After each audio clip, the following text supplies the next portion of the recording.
வணக்கம். ஓம் நமோ நாராயணா. உங்கள் activation astrologer KR Govindaraj பேசுகிறேன். கும்பராசிக்கான சனி வக்கர பயிற்சி ஜூலை 26லேருந்து டிசம்பர் 10 வரையும் 4.5 மாத காலங்கள் வக்கர பயிற்சி நடக்குது. ரெண்டாவது கும்பத்துக்கு பாத சனியாக இருக்குது 2ஆம் இடத்துல. எப்படி இதோடைய மாற்றங்கள் இருக்கும், சனியோடைய தாக்கம் நன்மையா தீமையா, இந்த வக்கர பலன்கள் எப்படி இருக்கும் அப்படின்னு சொல்லி இந்த கும்பராசியில் இருக்கவங்க எதிர்பார்க்குறீங்க. அதுக்குண்டான ஒரு வழிபாடுகளும் அதுக்குண்டான ஒரு தீர்வுகளும் நம்ம லைவில் பேசுகிறோம். நீங்கள் பாருங்கள் இந்த ராசி பலனில் எப்படி இருக்குன்னு. வக்கர பயிற்சி எதுக்காக சொல்கிறோம் அப்படின்னா, சனி கிரகங்கிறது மிகப்பெரிய ஒரு ஜாதகத்தில் பெரிய ஒரு அங்கம் வகிக்கக்கூடிய கிரகம் சனி. சனி கொடுப்பார் யார் தடுப்பார் அப்படிம்பாங்க. சனியுடைய சாபம் சனி கிரகத்துடைய தொடர்பு உள்ளது.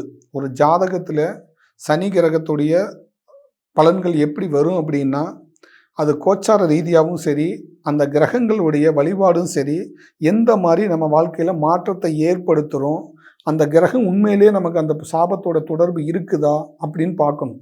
அப்போ நம்ம ஜாதகத்தில் சனி கிரகம் எப்படி எந்த நிலையில் இருக்குது. சாபத்துக்குரிய கிரகம் சனி, சூரியன், சந்திரன், இந்த 3 கிரகம்தான். இந்த 3 கிரகமே பொதுவாக நம்ம ஜாதகத்தில் சாபம் இல்லாமல் இருக்கும்போது இந்த கிரகத்துடைய தசை காலங்கள் புத்தி காலங்களில் நமக்கு யோகம் கொடுக்கும். கோச்சார ரீதியாகவும் வரும்போது யோகம் கொடுக்கும். இப்போ நமக்கு அந்த சனி கிரகத்துடைய காலங்கள் வரும்போது இப்போ கொஞ்சம் பொறுமையாக இருக்கணும் கும்பராசிக்காரங்க. ஏன்னா நம்ம பேசும்போது நிதானமாக பார்த்து பேசணும். ஏன்னா சனிங்கிறது கும்ப வீடு தான், சனிக்குரிய வீடு தான்.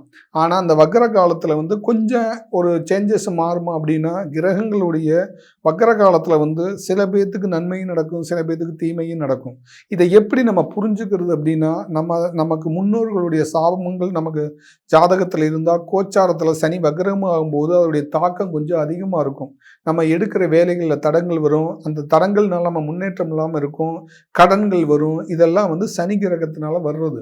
இப்போ நம்ம எப்படி இதை சுருக்கமாக சொல்கிறதுன்னா, இந்த ஜாதகத்தில் தெரியாது, வெளியில் தெரியாது, கோச்சார ரீதியாகவும் தெரியாது. நம்ம செக் பண்ணும்போது தான் நமக்கு அந்த சனி கிரகத்துடைய தாக்கம் எப்படி இருக்குங்கிறத கண்டுபிடிக்க முடியும்.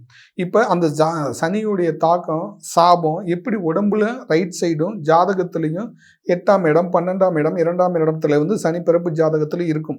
இந்த பிறப்பு ஜாதகத்தில் சாபங்கள் இருந்துச்சுன்னா நமக்கு என்ன உழைப்பு கடுமையாக உழைச்சாலும் நமக்கு அதுக்கு உண்டான பலன் இருக்காது. அதே மாதிரி அந்த சனிங்கிறவுடைய தாக்கம் நம்ம உடம்புல எப்படி இருக்குன்னா, எலும்பு நரம்பை குறிக்கக்கூடிய இடம், நம்மளையே முடக்கக்கூடிய இடம், நம்மளையே முடக்கும். ஒரு ராசியில் முடக்குது அப்படின்னு சொன்னால் சனி சரியில்லைன்னு அர்த்தம். ஒரு ராசியிலேருந்து அந்த சனி முடக்கம் இல்லை அப்படின்னா ஜெயிக்குதுன்னு அர்த்தம்.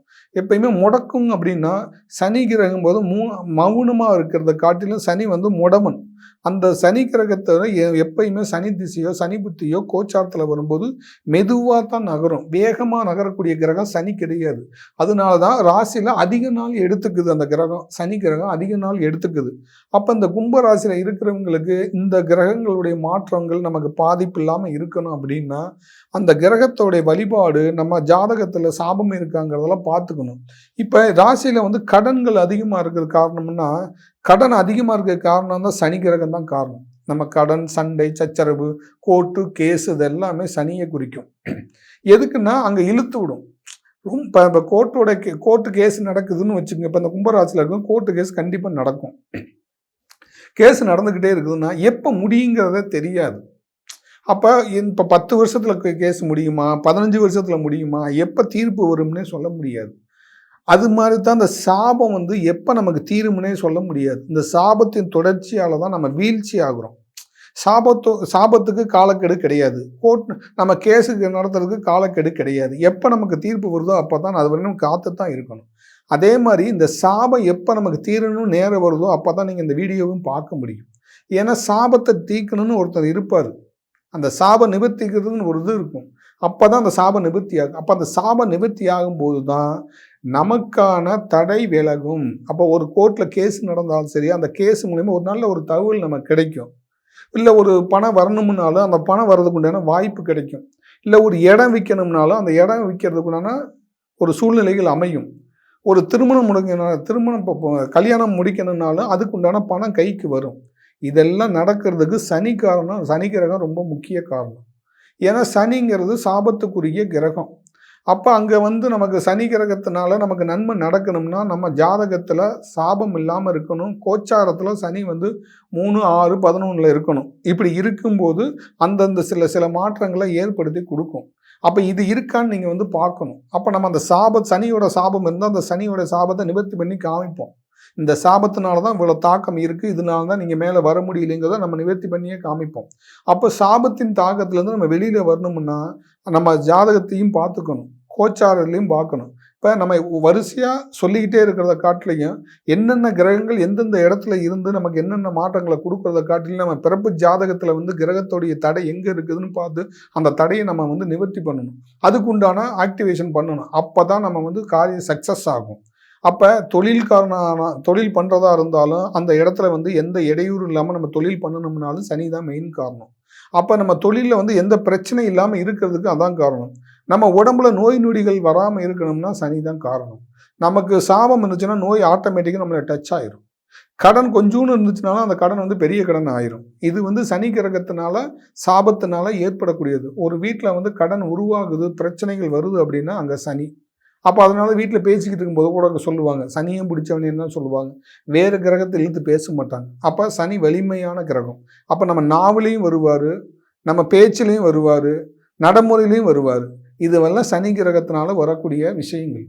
அப்போ சனி கிரகத்துக்கான தாக்கத்தை நம்ம எப்படி குறைச்சிக்கிறது, நம்ம வாழ்க்கையில் எப்படி முன்னேறுறது அப்படிங்கிறது நிறையா பேருக்கு கேள்வியாக இருக்கும். சார், ஜாதகத்துலேயும் சரி கோச்சாரத்துலேயும் எங்கே வேணாலும் கிரகங்கள் வந்து இருக்கும். அதை வந்து நம்ம போக சொல்ல முடியாது. நமக்கான சாபம் விலகும் போது கிரகங்கள் யோகத்தை கொடுக்கும். இதுதான் உண்மை. அப்போ அந்த சாபத்தை எப்படி நிவர்த்தி பண்ணுறது, அது எப்படி பண்ணால் அந்த கிரகத்துடைய சாபம் விலகும் அப்படிங்கிறத நம்ம பார்த்து அதை சரி பண்ணி கொடுக்கறது தான் ஜாதகம். நீங்கள் இப்போ ஜாதகம் கொடுத்து பார்க்குறோம், ஜாதகம் கொடுத்தோம்னா ரெமெடி வேணுமில்ல. இப்போ ஒரு ரெமெடி கொடுத்தா தான் நீங்கள் அதில் வந்து வெளியில் வர முடியும். சும்மா பார்த்துட்டு 3ஆம் இடத்துல இருக்குது, 6ஆம் இடத்துல இருக்குது, நம்ம ஜாதகத்தை சும்மா சொல்லிக்கிட்டே இருக்கிறத காட்டிலையும் அதுக்குண்டான ஆக்டிவேஷன் பண்ணணுமில்ல. அந்த சாபம் விலகுதுன்னா விலகிருச்சுங்க. இப்போ விலகுனா 3 மாதத்துல திருமணம் நடக்கணும். சாபம் விலகிருச்சுன்னா அடுத்த 6 மாதத்துல அந்த கடன் குறையணும். சாபம் விலகிருச்சுன்னா அந்த நோயின் தாக்கம் குறையணும். இதெல்லாம் இருக்குது. அப்போ அதை குறையாமல் இருக்கிறதுக்கு காரணம் என்ன? அந்த சாபம் விலகாமல் இருக்கும், சாபமும் தொடர்ந்துக்கிட்டே இருக்கும், நோயும் தொடர்ந்துக்கிட்டே இருக்கும், தோஷமும் தொடர்ந்துக்கிட்டே இருக்கிறதுனால தான் திருமண தடை ஏற்படுறது, கடன் அடைக்க முடியாமல் இருக்கிறது, உடம்புல நோய் வர்றது, குடும்ப பிரிவாக இருக்கிறது, குடும்பத்தில் நிம்மதி இல்லாமல் இருக்கிறதுலாம் இதுதான் காரணம். அப்போ குடும்பத்தில் நிம்மதி வேணும், குடும்பம் நிம்மதியாக இருக்குது அப்படின்னா நம்ம அடிப்படையான ஜாதகத்தில் வந்து யார் செஞ்சுருக்கான்னு நமக்கு தெரியாது. நம்ம தாத்தா பாட்டி முன்னோர்கள் செய்த அப்பா வழியா இல்லை அம்மா வழியா ஏதோ சாபத்தொடர்கள் நமக்கு இருக்கிறனால தான் நம்ம வீட்டில் நிம்மதி இல்லாமல் இருக்கிறதுக்கு காரணம். ஒரு நல்ல இடம் பார்த்து திருமணம் முடிக்க முடியாமல் போகிறதுக்கு காரணம், கடன் ஏற்பட்டு கடன் அடைக்க முடியாத காரணம்.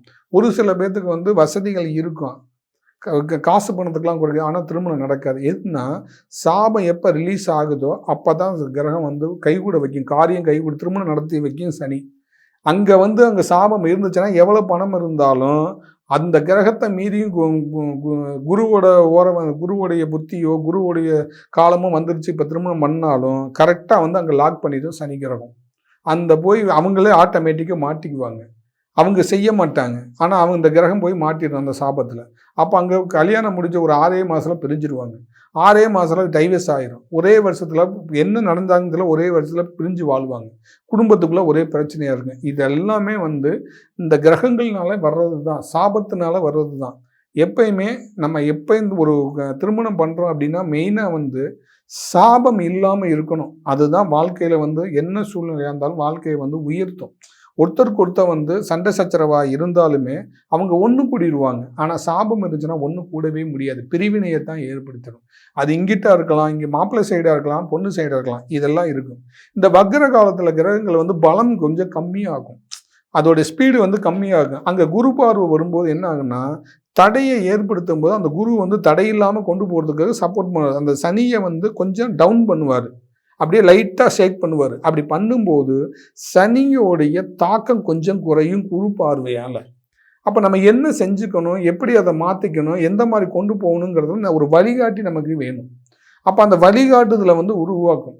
அப்போ எல்லாருமே வந்து ஜாதகம் பார்க்கறது கிடையாது. இப்போ உலகத்தில் இருக்கவங்க எல்லாருமே பார்க்கறது கிடையாது.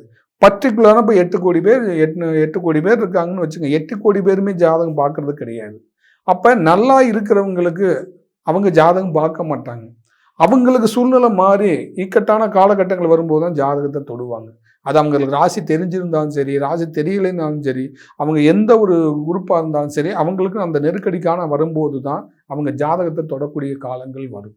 இப்படித்தான் மாறி மாறி வரும். ஒருத்தங்களுக்கு ஒரு ராசிக்கு நல்லா இருந்தால் அடுத்த ராசிக்கு மாறி இருக்கும், அடுத்த ராசிக்கு நல்லா இருந்தால் இன்னொரு ராசிக்கு மாறி இருக்கும். இப்போ 12 ராசியில் மேசத்துக்கு 7 சனின்னா அடுத்தது முடிஞ்சவொடனே ரிஷபத்துக்கு வரும், ரிஷபத்துக்கு முடிஞ்சால் மிதுனத்துக்கு வரும். இப்படி வருங்குள்ள இந்த ராசி மாறி மாறி வருங்குள்ள நம்ம ராசியில் இருக்கக்கூடிய சாபங்கள் இருந்தால் அதை நம்ம சரி பண்ணிக்கணும். அப்படி சரி பண்ணும்போது நமக்கு இந்த ராசியில் சனி வரும்போது, கோச்சாரத்தில் சனி வரும்போது நமக்கு பாதிப்பு இல்லாமல் நம்ம லைஃப் நல்லா இருக்கும். இதுதான் கிரகங்களுடைய ஒரு ஆரம்ப ஸ்டேஜில் செய்யக்கூடிய விஷயமே. அதை நம்ம புரிஞ்சுக்காம நம்ம என்ன பண்ணுறோம் அப்படின்னா, நமக்கு நடக்கலை, ஜாதகம் ஆன்லைனில் பார்க்குறோம், இல்லை நேரில் பார்க்குறோம், ராசி பலன் பார்க்குறோம், எதுவுமே நடக்க மாட்டேங்குதுன்னு நம்மளாக ஒரு முடிவு பண்ணிக்கிறோம். அது நம்ம முடிவு பண்ணுறதுனால என்ன ஆகும் அப்படின்னா, நமக்கு மனநிலைகள் மாறுது. இதை செஞ்சால் அது சரியாயிருமா, அதை செஞ்சால் இது சரியான. கிரகங்களை சரி பண்ணும்போது தான் நம்ம வாழ்க்கையில் மாற்றத்தை ஏற்படுத்த முடியும். கிரகங்களை சரி பண்ணாமல் எந்த ஒரு மாற்றத்தையும் எந்த ராசிக்காரங்களும் மாற முடியாது. இதுதான் உண்மை. அப்போ தொடர்ந்து உங்கள் ராசியிலையும் சரி, உங்கள் ஜாதகத்திலையும் சரி, கிரக நிலைகள் எப்படி இருக்குது அப்படின்னு நீங்கள் பார்த்துக்கணுன்னா, என்னுடைய கீழே இருக்க நம்பருக்கு நீங்கள் கால் பண்ணி அப்பாயின்மெண்ட் வாங்கிக்கிங்க. நேர்லேயும் பார்க்கலாம், ஆன்லைன்லேயும் பார்க்கலாம். என்ன சப்ஜெக்டாக நீங்கள் பார்க்குறீங்க அப்படிங்கிறத நீங்கள் தெரிஞ்சு அதை டிக் பண்ணி அனுப்புங்க. எல்லா விஷயத்தையுமே பார்க்குறது தான். ஆனால் எதுக்காக திருமணத்துக்கு என்ன கிரகம் நமக்கு இப்போ தடையாக இருக்குது, என்ன கோயிலுக்கு போயிட்டு வந்தால் நமக்கு இந்த திருமணம் நடக்கும் அப்படின்னு பர்டிகுலராக பாருங்கள். அப்போ நான் தொடர்ந்து ஒவ்வொரு ராசிலையும் ஒவ்வொரு கிரகங்களை பற்றி நம்ம தொடர்ந்து சொல்லிக்கிட்டே வர்றோம். எனக்கு சப்போர்ட் பண்ணுங்கள், தொடர்ந்து பாருங்கள், லைக் பண்ணுங்கள், ஷேர் பண்ணுங்கள். அடுத்த வீடியோவில் சந்திப்போம். நன்றி நேயர்களே, வணக்கம்.